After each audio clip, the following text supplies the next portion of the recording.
مسلمانوں کی اجتماعیت کی علامت ہے کہ اللہ کی عبادت کرو اور اکٹھے ہو کر کرو۔ مسجد کے قریب اگر کوئی شخص اپنے گھر میں نماز پڑھتا ہے، اذان سن کر مسجد میں نہیں آتا، تو اللہ تعالیٰ کے رسول نے فرمایا لا صلاۃ لجار المسجد الا فی المسجد، ایسے آدمی کی نماز نہیں ہوتی۔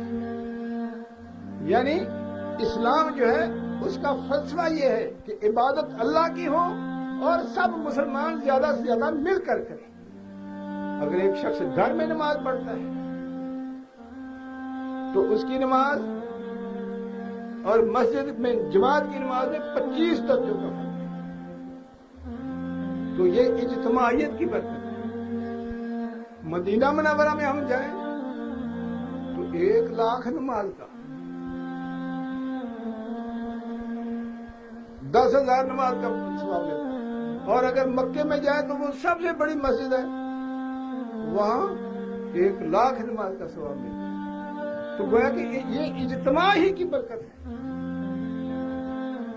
اور مسلمانوں نے اس اجتماعیت کو یوں اپنی خواہشوں اور اپنے پاؤں کے اندر یوں روند ڈالا جیسے یہ سب سے بری چیز شاید یہی تھی۔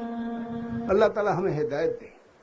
ہمارے علماء، اہل حدیث علماء، اگر محض اللہ کی رضا کے لیے اللہ تعالیٰ کی بات، اللہ کے رسول کی بات اسی انداز میں جیسے اللہ تعالیٰ اور اس کے رسول نے ہمیں دی ہے اسی انداز میں پہنچائیں، بغیر کسی فرقے کا نام لیے، بغیر کسی پر تان و تشنیع کی زبان کھولنے کے، اگر یہ بات پہنچائی جائے تو یہ اثر رکھتی ہے۔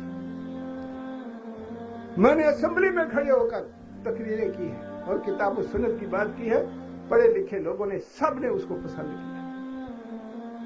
اللہ کا فضل ہے، اب بھی پارلیمانی پارٹی ہے مسلم لیگ کی، جب بھی پارلیمانی پارٹی کا اجلاس ہو تو تلاوت کے لیے وزیر اعظم مجھے پکارتے ہیں، اور اگر میں غیر حاضر ہوتا ہوں تو میری غیر حاضری کا فوراً ان کو پتہ چل جاتا ہے۔ سب سے پہلے مجھے آواز پڑتی ہے کہ معین الدین ہے تو تلاوت کرے، تلاوت کے بعد ترجمہ بھی کرے، ترجمے کے بعد درس بھی تھوڑا سا دے۔ وہ میں اللہ کا شکر ہے میں اپنا فرض سمجھ کر، اپنی سعادت سمجھ کر کرتا ہوں، اور پھر موقع اور محل کے مطابق قرآن کی آیات پڑھ کر اس کا ترجمہ کرتا ہوں، اور وزیر اعظم کو اور سب کو مخاطب کرتا ہوں۔ وہ لوگ تسلیم کرتے ہیں کہ آپ موقع اور ضرورت کے مطابق بات کرتے ہیں۔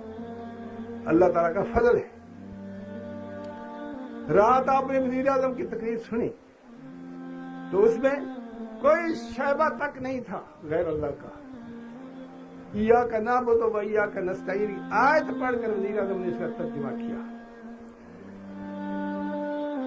تو اگر ان لوگوں کے قریب ہوا جائے اور ان کو اعتماد میں لیا جائے اور اللہ کی بات، رسول کی بات اسی صورت میں جس طرح اللہ اور اس کے رسول نے فرمائی ہے اپنی طرف سے کوئی چیز شامل کیے بغیر پیش کی جائے تو ہر شخص قبول کرے۔ بڑے بڑے قانون زیر باس آئے، اللہ کے فضل سے جب ہم نے کتاب و سنت کی بات کی تو سب کو تسلیم کرنا۔